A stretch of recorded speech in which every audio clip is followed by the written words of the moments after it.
संस्थापकाय च धर्मस्य सर्वधर्मस्वरूपिणे अवतारवरिष्ठाय रामकृष्णाय ते नमः। जननीं शारदां देवीं रामकृष्णं जगद्गुरुं पादपद्मे तयो श्रित्वा प्रणमामि मुहुर्मुहुः। नमः श्रेयतिराजाय विवेकानन्दसूरये सच्चित्सुखस्वरूपाय स्वामिने तापहारिणे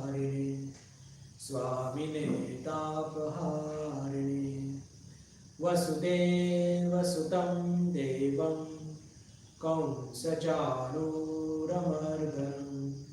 देवकी परमानन्दं कृष्णं वन्दे जगद्गुरुं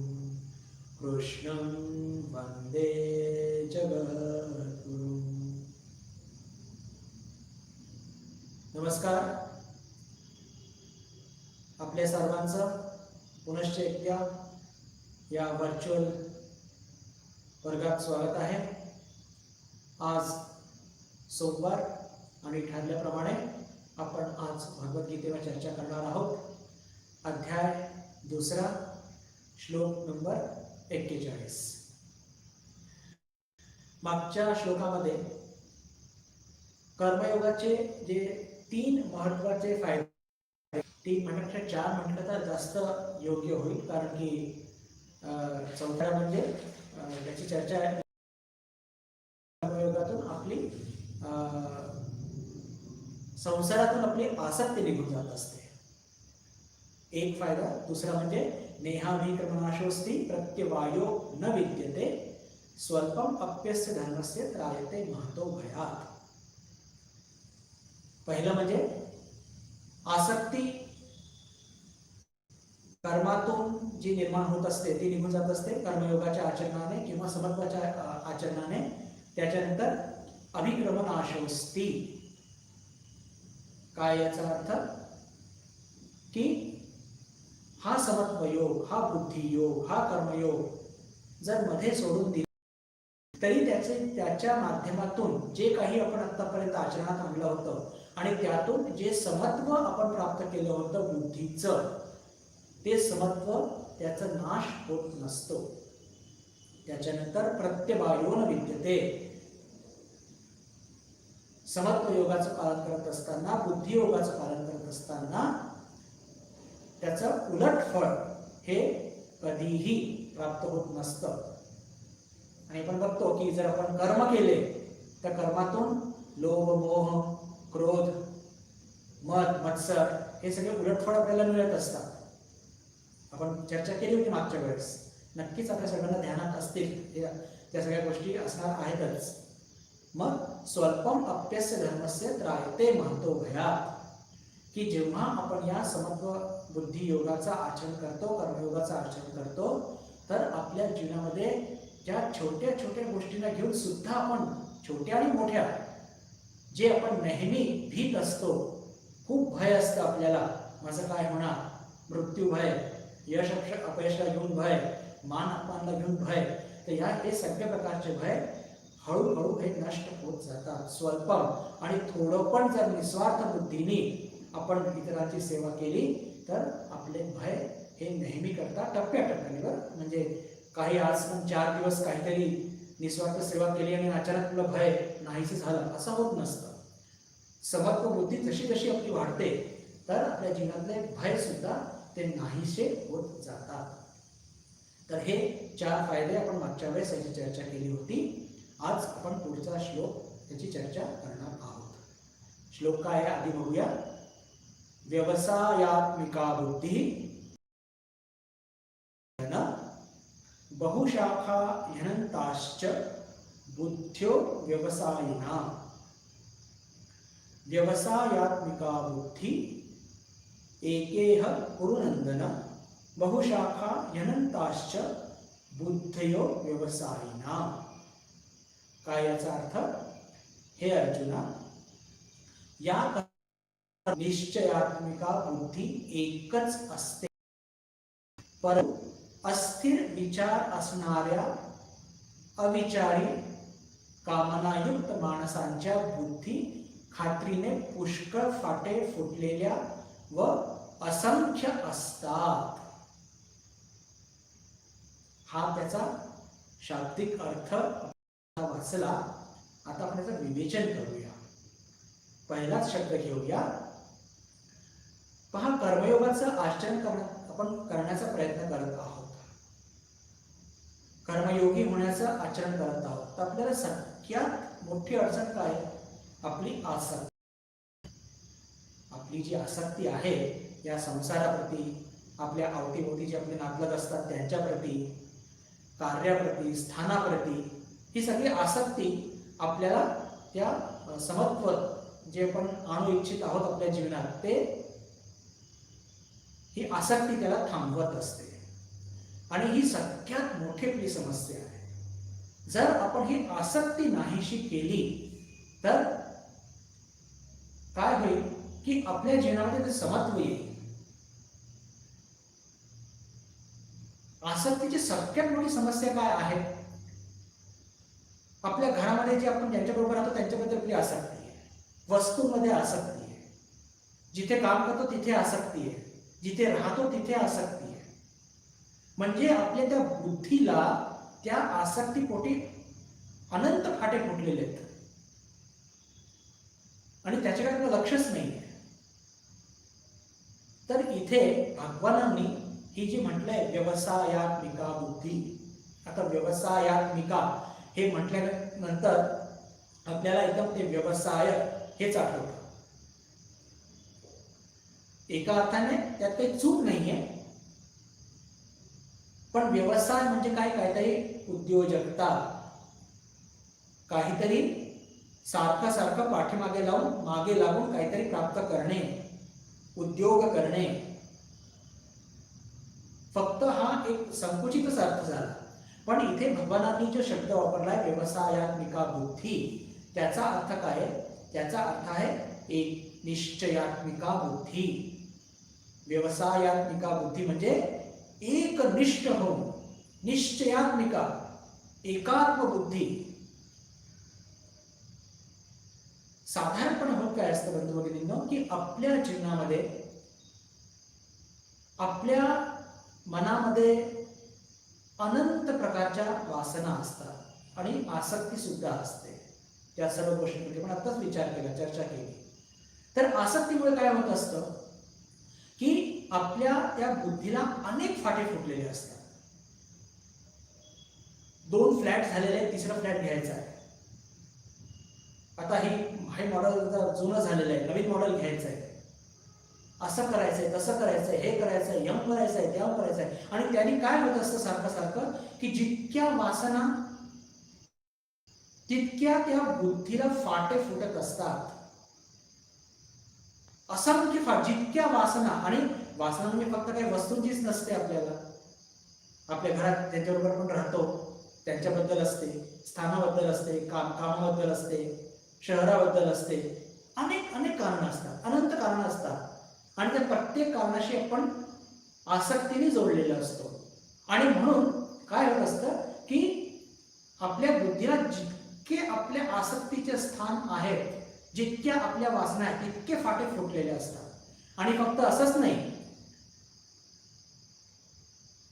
म्हणजे प्रशाखा म्हणजे फक्त त्याला अनंत शाखा एवढेच नाही, त्या शाखाला अजून छोट्या छोट्या अनंत शाखा आहेत.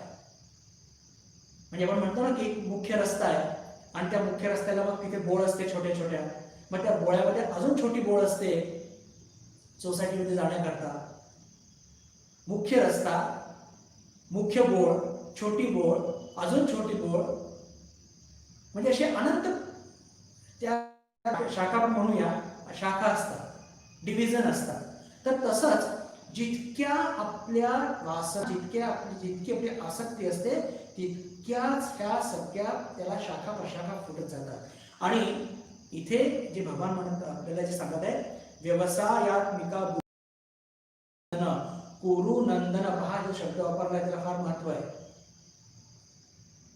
म्हणजे हे जे दोन गट होते, पांडव आणि कौरव, तर कौरवास फक्त कुरुनंदन नव्हते, पण यांचे जे पूर्वज होते ते सर्व कोण होते? ते वंशजच होते. पण त्याच या लिनिएज मध्ये, त्या वंशामध्ये मग धृतराष्ट्र आणि पांडव असे झाले. आणि पांडव हे आपल्या चारित्रिक दृष्टीने खूप सुप्रसिद्ध झाले आणि ते पण कुरुवंशीच होते. आणि दुर्योधन आपल्या हे जे होते धृतराष्ट्राचे पुत्र, ते त्यांना दुर्नामी प्राप्त झाली का?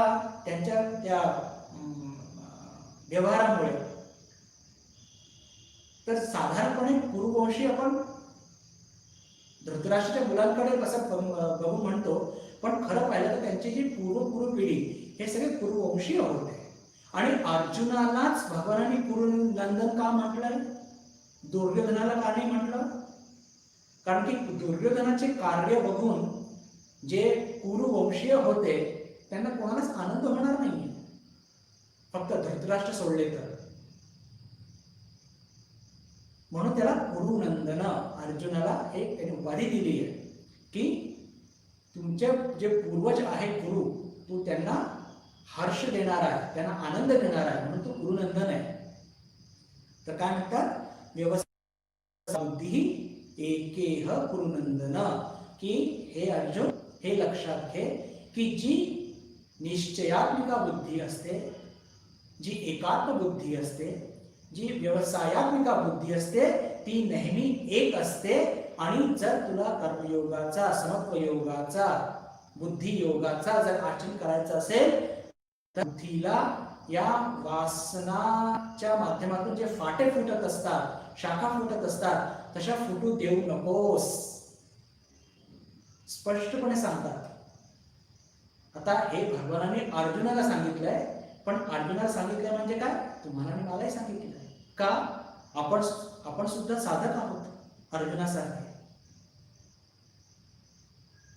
तर भगवान काय म्हणू इच्छित आहे, व्यवसायात्मिका बुद्धी एकेह कुरुनंदन. अर्जुना, कर्मयोगाच्या आचरणाकरता तुला काय केलं पाहिजे पहा. आधी आचार्यांनी, भगवानांनी समत्व योग, बुद्धी योग काय आहे हे सांगितलं याच्या आधीच्या श्लोकामध्ये. आणि ते प्राप्त करण्याकरता, ते आचरणात आणण्याकरता त्यांनी काय केलं पाहिजे या श्लोकात सांगतात आहे. आणि सगळ्यात पहिले काय सांगतात आहे की तुझी बुद्धीची स्थिती कशी असली पाहिजे, एकात्म असली पाहिजे, निश्चयात्मिक असली पाहिजे. निश्चयात्मिका म्हणजे मी हे पण करीन, ते पण करीन, ते प्राप्त करायचंय, ते प्राप्त करायचंय, म्हणजे लौकिक जितक्या पण वासना आहेत त्याचा तू नाश कर थोडक्यात. मी आपल्या जीवनात फक्त तेच करणार की जे ईश्वर प्राप्ती करता योग्य आहे.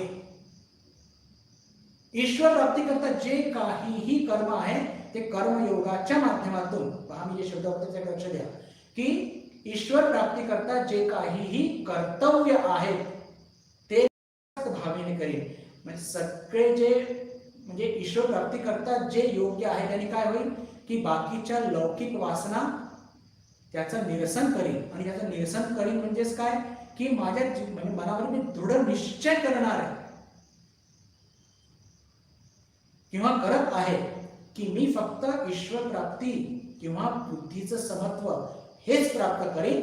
आणि त्याच्या अनुषंगाने जे कर्तव्य आहे ते आसक्ती रहित करीन, असा ठाम निश्चय याला म्हणतात एकात्मता किंवा व्यवसायात्मिका बुद्धी.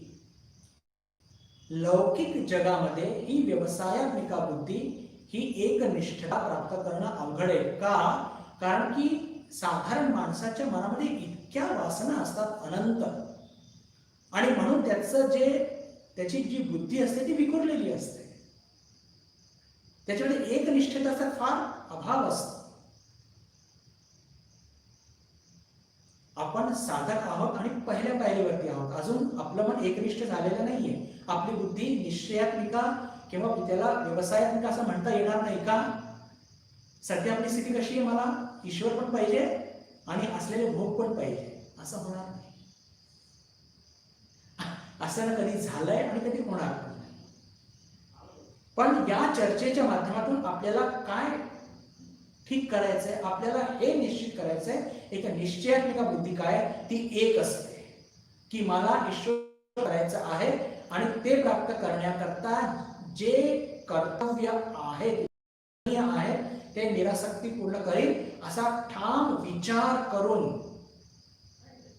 त्याला आचरणात आणणे, ठाम विचार करणे इटसेल्फ इज ए व्यवसायात्मिका बुद्धी आणि ती एक असते का? कारण की त्याच्यामध्ये त्या बुद्धीमध्ये जे एक मुख्य सूत्र आहे ते काय की मला ईश्वर प्राप्त करायचं आहे, मला समत्व प्राप्त करायचं आहे, हे त्याचं मुख्य सूत्र आहे. त्या सूत्रापासून तो साधक किंवा त्याची बुद्धी ही विचलित होत नसते. त्याची बुद्धी त्या विचारापासून त्या सूत्रापासून विचलित होत नसते. म्हणजेच काय की जीवनाचं लक्ष निश्चित करणे, त्या लक्ष्यावर ठामपणे उभं राहणे, लक्ष्यापासून बिलकुल विचलित न होणे. पण साधारण व्यवहारिक किंवा संसारी जगात आपण काय बघतो, लोकांच्या किती कामना वासना असतात आणि जितक्या त्या वाढतील तितक्याच त्या बुद्धीच्या शाखा आणि प्रशाखा हे वाढतच जाणार, तितके फाटे फुटतच जाणार आणि मग अशा विखुरलेल्या बुद्धीला एकत्र करणं हे खूप अवघड असते, भयंकर अवघड असतं. दुसऱ्या ओळीमध्ये आचार्य भगवान हेच सांगत आहे, बहुशाखा यनंताश्च बुद्धयो व्यवसायिना. म्हणजेच काय की बहुशाखा यनंताश्च की बुद्धयो की ज्यांची बुद्धी अव्यवसायी आहे. अव्यवसायी आहे म्हणजे की ज्यांच्या मनात अनेक प्रकारच्या कामना वासना आहेत, ज्यांच्या मनामध्ये अनेक प्रकारच्या वासना कामना आहेत, त्यांची बुद्धी कशी असते, बहुशाखा ही अनंताश्च. बापरे बाप, बहुशाखा ही अनंताश्च म्हणजे त्यांची एक बुद्धी नसते. जितक्या वासना म्हणजे एक वासना आज जोडल्या गेली किंवा या सेकंदात जोडली गेली एक शाखा, दुसऱ्या मिनिटाला दुसरी वासना मनात आली, त्याला पूर्ण करण्याकरता मग मी काय केलं पाहिजे, दुसरी शाखा तयार झाली बुद्धीमध्ये. तर त्या बुद्धीला असे अनंत फाटे, अनंत शाखा प्रशाखा फुटतात आणि अशा अव्यवसायी अनएकाग्र बुद्धीनी, ज्याच्यामध्ये कोणती निष्ठा नाहीये, अशा बुद्धीने, ज्याला म्हणतो की बुद्धीचं समत्व हे गाठणं हे अशक्य.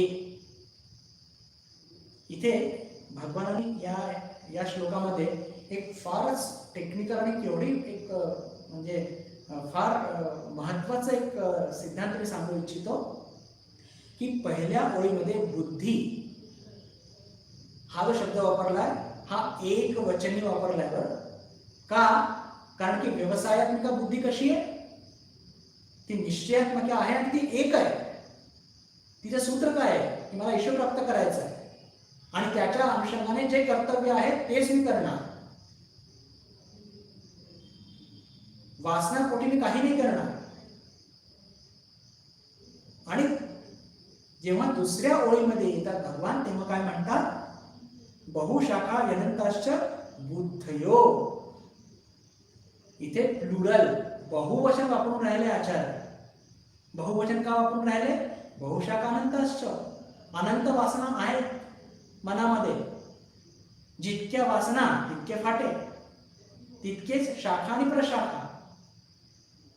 त्याच्याचमुळे इथे बहुवचन आचार्याने वापरलं. पहा, म्हणजे या टेक्निकल गोष्टी सुद्धा याच्या माध्यमातून सुद्धा आपल्याला त्याचा अर्थ समजण्यामध्ये आपल्याला खूप सहाय्य होत असतं.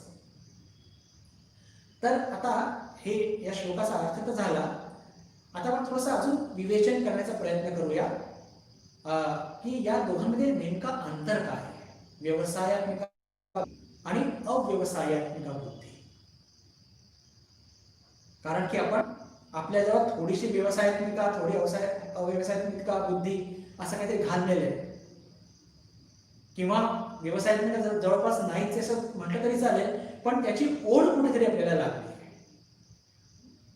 तर व्यवसायात्मिका बुद्धी जी असते ती कशी असते? एकात्म, एकनिष्ठ. ईश्वर प्राप्तीशिवाय दुसरं काहीही माझ्या जीवनात उद्दिष्ट नाही. थोर संत महात्मे आपण बघतो, संत तुकाराम महाराज, संत ज्ञानेश्वर महाराज, मीराबाई, तुलसीदास, पहा यांच्या जीवनामध्ये आपण बघतो की जे काही यांचं संपूर्ण जीवन आहे ते ईश्वराला एकनिष्ठ आहे.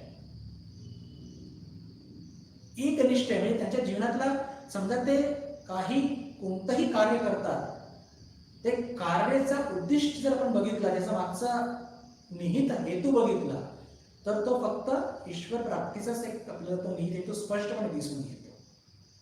पण जे अव्यवसायिक बुद्धिवाले असतात त्यांची निष्ठाच नक्की नसते. कदाचित ते वर्तून दाखवतात की ईश्वर प्राप्ती करता हे काम करत आहे, पण मनामध्ये काहीतरी मला लौकिक फायदा व्हावा, लोकांनी मला मानावं, माझा उदो उदो व्हावा, अरे काही पण कारण असू शकतं. का? कारण की त्यांची बुद्धी कशी आहे? अनेकात्म आहे, अव्यवसायी आहे. ठाकूरांच्या जीवनात बघतो आपण, प्रत्येक उचलले ठाकूरांनी तो कसा आहे? ईश्वर प्राप्तीच्या दृष्टीनेच आहे, बाकी कोणते त्याच्यामध्ये काही उद्दिष्ट नाही. दुसरं की जे व्यवसायात्मिक बुद्धीचे आचरण करणारे जे सर्व संत थोर महात्मे आहेत, त्यांच्या जीवनामध्ये निष्काम भावना म्हणजे ईश्वर प्राप्ती करता जे ते कर्तव्य करत असतात किंवा समत्वबुद्धी प्राप्त करण्याकरता जे काही कर्तव्य करत असतात त्याच्यामध्ये आसक्तीचा एलिमेंट तो त्यांनी काढून दूर केलेला असतो. आसक्तीचा एलिमेंट निष्काम भावनेने कर्तव्य पार पाडतात, म्हणून त्यांना बुद्धीचं समत्व प्राप्त झालेलं असतं. आणि बुद्धीचं समत्व प्राप्त झालं असल्याने त्यांच्या जीवनामध्ये सुख आलं, त्याचा काहीही प्रभाव त्यांच्यावरती पडत नसतो. आणि बिलकुल याच्या विपरीत साधारण मनुष्य सकाम भावनेने कार्य करत असतो. आणि त्याच्यामुळे काय होत असतं? राग द्वेष सुख दुःख हे आलंच. राग द्वेष आला, सुख दुःख या सगळ्या गोष्टी येणारच. का? काहीतरी कामना आहे, कामना पूर्ण झाली तर सुख आनंद आपल्याला प्राप्त होतो.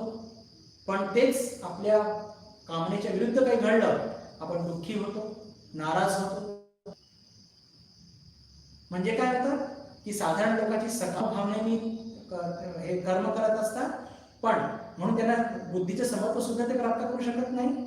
आणि जे संत महात्मे असतात त्यांच्या जीवनामध्ये ते सर्व काही जे त्यांची जी बुद्धी असते एकनिष्ठ असते. बघा, एकनिष्ठ असल्याने काय होत असतं की त्यांच्या जीवनामध्ये निष्काम भावनेने ती कर्म करू शकतात. आणि त्याची पावती काय? तर त्याची पावती हीच की ते कधी पण त्यांच्या जीवनामध्ये सुख आलं काय दुःख आलं काय त्या या गोष्टींनी कधी पण त्यांचं मन किंवा बुद्धी विचलित होत नसते. व्यवसायात्मिका बुद्धी, एकनिष्ठ बुद्धी, एकात्म बुद्धी ज्यांनी आपल्या जीवनात प्राप्त केलेली आहे, अर्जन केलेली आहे, तर त्यांच्या जीवनामध्ये एकाग्रता भरपूर असते. स्वामींचे जीवनच बघा, मी आता त्याचे उदाहरण वगैरे घेत नाही, नाही ते फार वेगळं होऊन जाईल. पण त्यांच्या जीवनामध्ये एकनिष्ठता ज्यांच्या जीवनात असते की मी समत्व प्राप्ती करण्याकरताच किंवा ईश्वर प्राप्ती करण्याकरताच कार्य करणार, तर अशा लोकांच्या जीवनामध्ये एकाग्रता पराकुटीची असते. पण आता ज्यांचे मनच इतके विखुरलेले आहेत, बुद्धी विखुरलेली आहे, एकाग्रतेचा प्रश्नच येत नाही. हे करू की ते करू, ते धरू की हे सोडू, निर्णय घेता घेताच जीवन निघून जात असतं. तर ईश्वर प्राप्ती किंवा समत्व योग तर फार दूरची गोष्ट झाली. पहा, या सगळ्या चर्चेचा गोषवारा जर म्हटला एका वाक्यात सांगायचं असेल तर आपण आपल्या जीवनामध्ये सगळ्या कामना वासनाचा त्याग केला पाहिजे. आणि कामना वासनाचा त्याग केल्यानंतर जे कर्तव्य उरतात त्या कर्तव्याची दिशा समत्व प्राप्त करण्याकरता आसक्ती रहित अशी आपली दिशा असली पाहिजे. हा विचार करू की ते आपण म्हणजे टप्प्याटप्प्याने कसं करू शकतो. पण मुळात एकच, की बुद्धी जर एकनिष्ठ करायची आहे तर मनामध्ये बुद्धीला फाटे फोडणाऱ्या वासना त्यांचा नायनाट केला पाहिजे. म्हणजे पुन्हा ठाकूरांचं ते आलंच, त्याग. कोणत्याही पद्धतीने बघू बंधू भगिनींनो, की सगळ्या मूळ गोष्टी हरदासाची कथा मूळ पदावरती येतेच. ते ठाकूरांचं ते कामिनी कांचन त्याग. शास्त्रातून फिरून जा, उपनिषद घ्या, वेदांत घ्या, भागवत घ्या, रामायण घ्या, पण जेव्हा अध्यात्म किंवा ईश्वर प्राप्ती वगैरे या गोष्टी आले, 4 योग आले, ती हरदासाची कथा मूळ पदावरती येतेच येते. कसे फिरून जा. असं आपण ही चर्चा सध्या करत आहोत की व्यवसायात्मिका बुद्धी आणि अव्यवसायात्मिका बुद्धीमध्ये काय काय अंतर असतो. तर व्यवसायात्मिका बुद्धीमध्ये लक्ष बिलकुल निश्चित असतं आणि ते एक असतं. काय की मला समत्व गाठायचे बुद्धी, दुसऱ्या शब्दामध्ये मला ईश्वरप्राप्ती प्राप्त करून घ्यायचंय. पण साधारण लोकांच्या मनामध्ये जेव्हा खूप वासना असतात तर त्यांचे लक्ष किती असतात? अनेक असतात. मला फॉरेनला जायचंय, मला PhD करायचंय, मला ते कार घ्यायची आहे. आणि कार घेतल्यानंतर आता तो उद्दिष्ट संपला असं नसतं. 2 वर्षानंतर पुन्हा काय होतं? पुन्हा नवीन कार घ्यायची आहे. कारण की तिथे काय, तिथे समाधान नाही.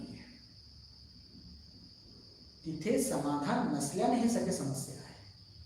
पण इथे समत्व गाठल्यानंतर समाधान मिळत असतं. म्हणजेच कृतार्थता प्राप्त केले. ईश्वर एक अशी गोष्ट आहे की ते प्राप्त केल्यानंतर इतर काहीही प्राप्त करायची इच्छा आपल्या जीवनात राहत नसते. हा एक फार मोठा, ज्याला म्हणूया की आपण एक अंतर आहे दोन्ही गोष्टींमध्ये, की लक्ष निश्चित असतं आणि एक असतं. इथे अनेक लक्ष किंवा अनेक उद्दिष्ट असल्याने कशाकडे लागून कशाकडे नाही याच्यामध्येच आपलं जीवन निघून जात असतं. हा पण एक अंतर झाला. ज्यांनी आपल्या जीवनामध्ये व्यवसायात्मिका बुद्धी, एकात्म बुद्धी, एकनिष्ठ बुद्धी याचं अर्जन केलेलं आहे, त्यांच्या जीवनामध्ये कोणत्याही प्रकारची उद्विग्नता आपल्याला बघायला मिळत नाही. मीराबाईचा किती छळ झाला, कबीरांचा किती छळ झाला, ज्ञानेश्वर महाराजांचा किती छळ झाला, पण त्यांच्या जीवनामध्ये कुठेही आपल्याला कोणत्याही प्रकारची उद्विग्नता मुळीच दिसत नाही. आणि साधारण लोक छोट्या छोट्या गोष्टीवरती किती उद्विग्न होत असतात का?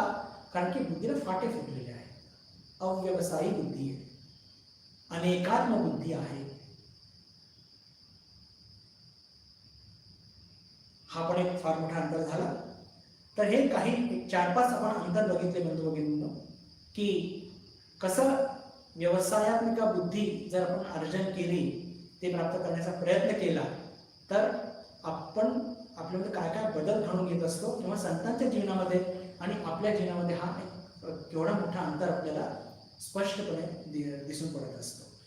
आता पुन्हा अजून एक या चर्चेला थोडंसं आपण आतमध्ये जाऊन चर्चा करण्याचा प्रयत्न करूया, की आज आपण ज्या टप्प्यावरती आहोत तिथून जर आपल्याला ही सम्यक किंवा ज्याला म्हणू की व्यवसायात्मिका बुद्धी, एकनिष्ठ बुद्धी ही आपल्याला अर्जन करायची आहे किंवा त्या स्थितीवरती आपल्याला पोहोचायचं आहे, तर त्याच्याकरता आपण काय केलं पाहिजे, किंवा आपण जे काही करत आहोत त्यातून आपल्याला ती बुद्धी लाभणार आहे का?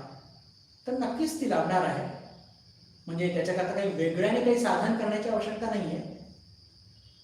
फक्त आपण जे करत आहोत त्याची थोडी चर्चा करूया आणि मग पुढच्या श्लोकाकडे जाऊया. शंकर भाष्यामध्ये, म्हणजे गीतेचं शंकर भाष्य, त्याच्यामध्ये व्यवसायात्मिका बुद्धीच्या संदर्भात चर्चा करत असताना आचार्य शंकर असं सांगतात की साधकांनी आपल्या जीवनामध्ये सम्यक दृष्टीद्वारा सत असतचा विवेक करून जी बुद्धी उपजते, ज्या बुद्धीच्या प्रतापाने विपरीत शाखाभेद बुद्धीचा नाश होतो, त्या बुद्धीला व्यवसायात्मिका असं म्हणतात.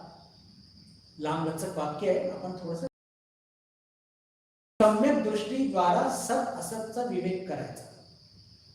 सम्यक दृष्टीची चर्चा आपण आधी केलेली आहे. पहा, मी जेव्हा सम्यक दृष्टी म्हणेन ना, तर तुम्हाला एक उदाहरण लक्षात आलं पाहिजे आपल्या व्यावहारिक जीवनाचं. कोणतं?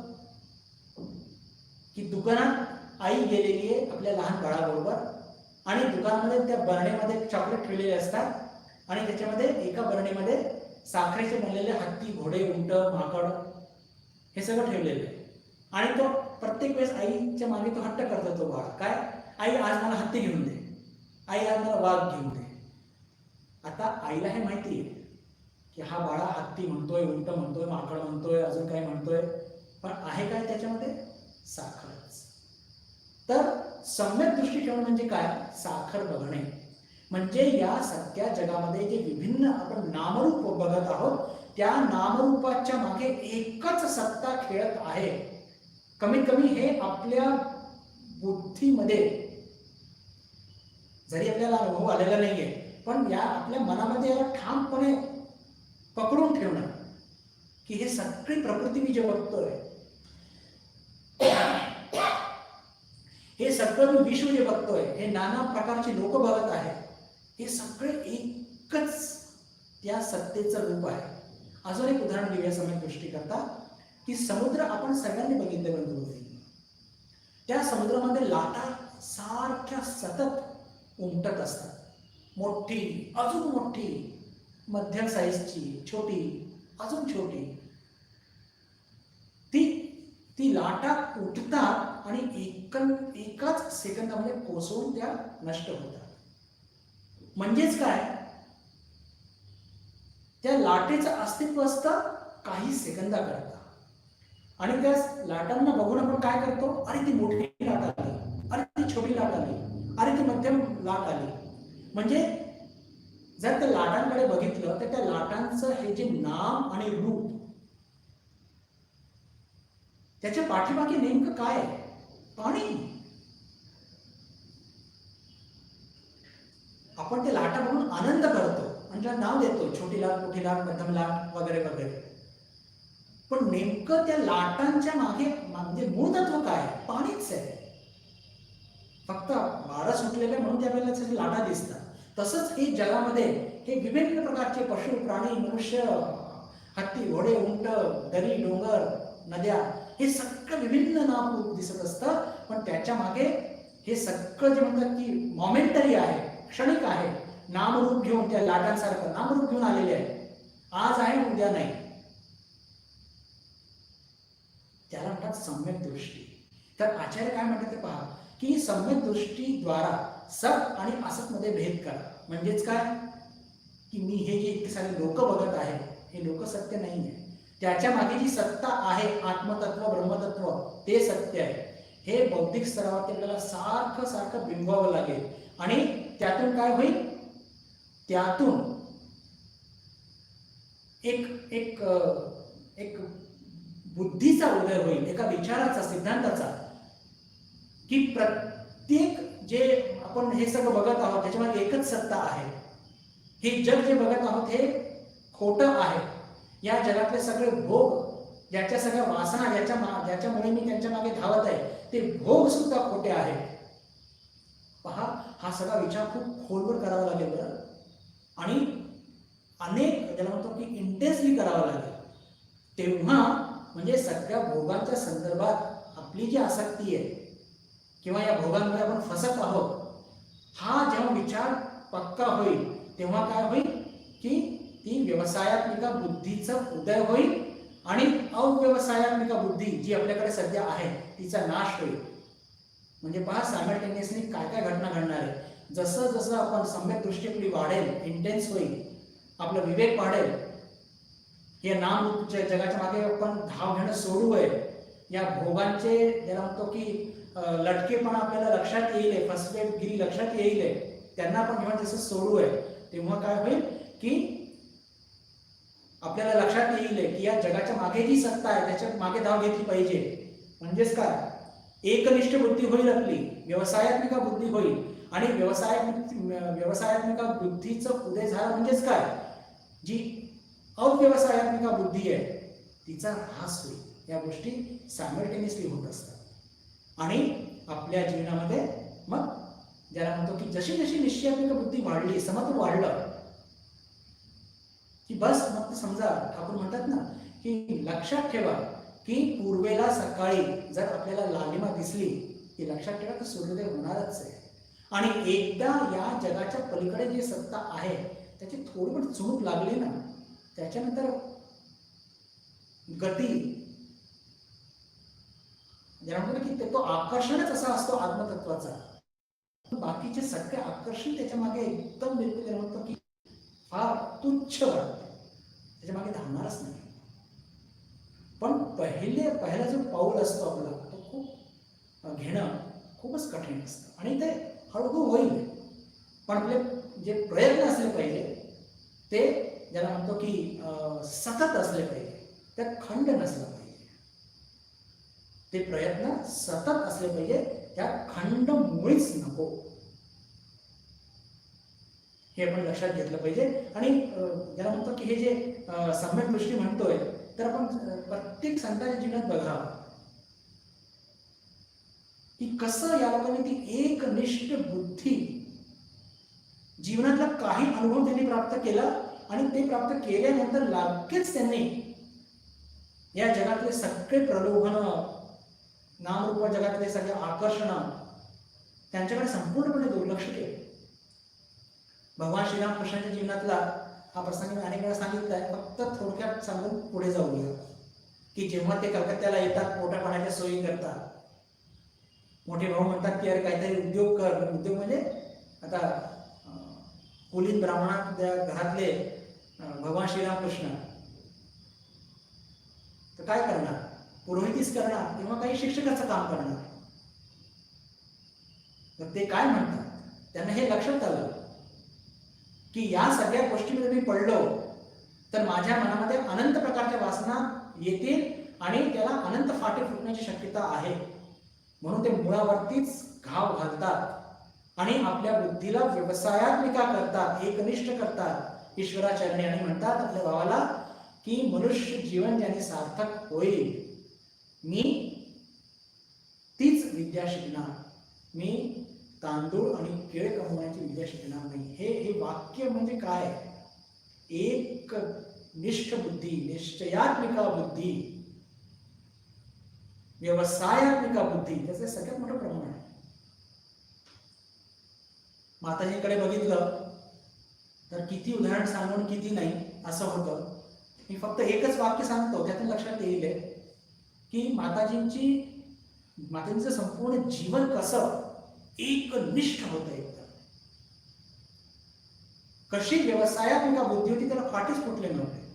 फक्त एक वाक्य सांगणार आणि आपल्या सगळ्यांना विनंती त्याच्यावरती विचार करा. ते वाक्य जबरदस्त आहे म्हणून मी त्याची इतकी कॅनव्हासिंग करतोय, त्याचं इतकी ऍडव्हर्टाइजमेंट करतोय.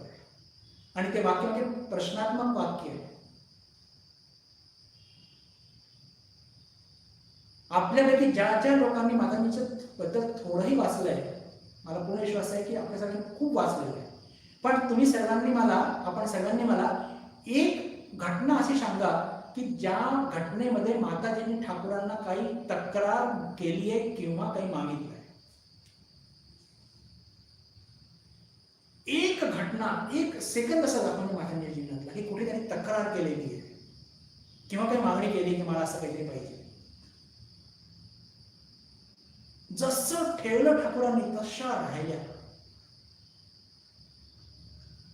काही मागितलं नाही. अरे एक साडी नाही मागितली. नहवतचे ते सगळे काय तो सगळा प्रकार आहे, आपण सर्वजण अनेकदा गेलो नहवतमध्ये. तिथे ती लक्ष्मी दिदी राहते, कसे ते तिथे राहिले असते भगवान जाणे. घरी पण काही फार म्हणजे एक सामर्थ्यवान घरात त्यांचा जन्म झाला तसं पण नाही. लहानपणापासून त्यांना काम करावं लागलं, पण आईवडिलांकडे कधी मागितलं नाही. ठाकूरांनी देह सोडल्यानंतर किती कष्टात दिवस काढले. ठाकूर माताजींनी कधी कोणापुढे हात पसरले नाही, तक्रार केली नाही. तरी ठाकूर असे की मुद्दाम सांगून जातात की पहा मी गेल्यानंतर कोणाकडे हात पसरू नका बरं. आता हे सांगण्याची काय आवश्यकता होती? अरे स्वतःच्या नवऱ्याजवळ कधी माताजीने हात पसरले नाही तर काय दुसऱ्याकडे हात पसरणार होते का आपली आई? पण नाही, ठाकूर सांगून गेले. आणि आपल्याला माहितीच आहे की कसं स्वतःच्या हाताने ते शेतामध्ये धान पेरून थोडीशी शाकभाजी लावून हिरवा पालेभाजी लावून कसं जीवन काढलं. फक्त मला एकच सांगायचं आहे की माताजीने कधी काही मागणी केली का? काही तक्रार केली का? हे काय? व्यवसायात्मिका बुद्धी, एकनिष्ठ बुद्धी, की बाकी सगळ्या गोष्टी ईश्वर प्राप्तीच्या मार्गामध्ये, समत्वबुद्धीच्या मार्गामध्ये सगळे हे मनाला फाटे फोडणारे आहेत. आणि विशेषकर सम्यक दृष्टीने जो विवेक जागृत झालेला होता की या सगळ्या नामरूपाच्या जगामध्ये आणि त्यांच्या त्या वासना आणि भोगांमध्ये काहीही अर्थ नाहीये.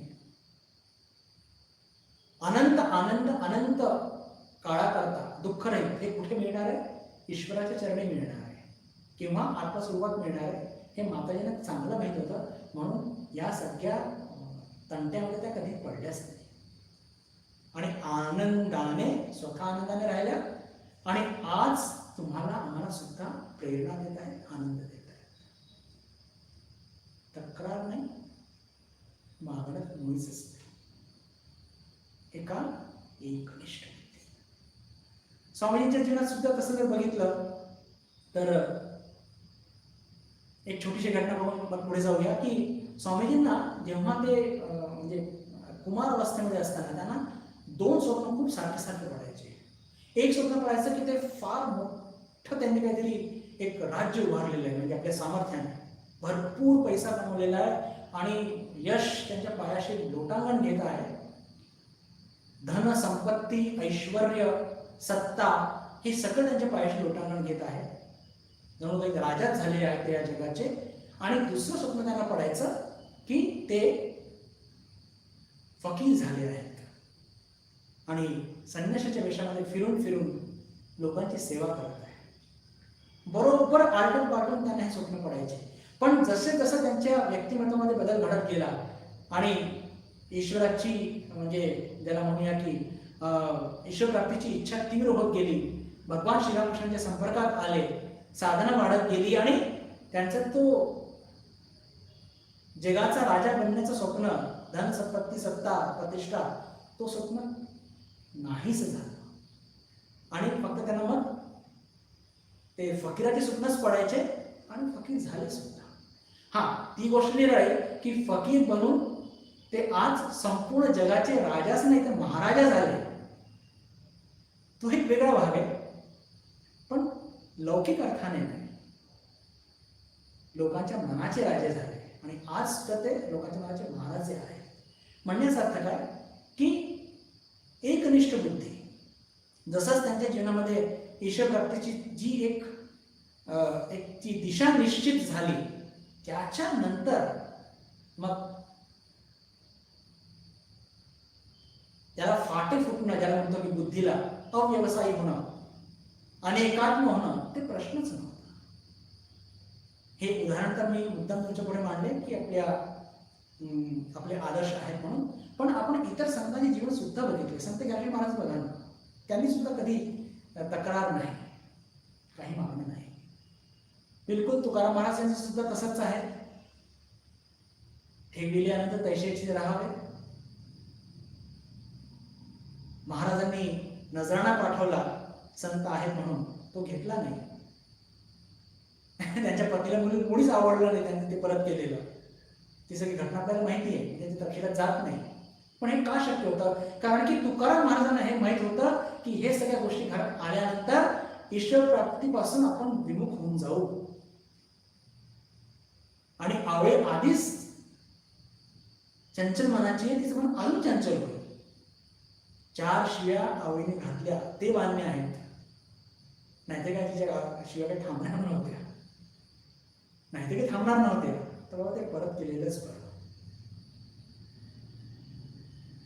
हे कसले लक्षण आहे? हे एकनिष्ठ बुद्धीचे, एकनिष्ठ बुद्धीचे की जर आपल्या मनामध्ये अनेक वासना कामना असतील, आसक्ती असेल, तर बंधू भगिनींनो लक्षात ठेवा, त्या जितक्या वासना तितक्याच शाखा प्रशाखा, तितकंच मन चंचल, आणि अशा चंचल आणि अनेकात्म बुद्धीने कधी पण बुद्धीचं समत्व हे आपण कधी प्राप्त करू शकत नाही, कधी प्राप्त करू शकत नाही. त्याच्याकरता एकनिष्ठ दृढ निश्चय की बस मला हे प्राप्त करायचंच आहे आणि काहीही करून मी ते प्राप्त करणार आणि तेवढेच कर्तव्य करणार अनासक्तीपूर्ण की जे मला ईश्वर प्राप्तीच्या मार्गावरती पुढे घेऊन जाते, मला समत्व, बुद्धीचं समत्व गाठण्याकरता मला पुढे नेते.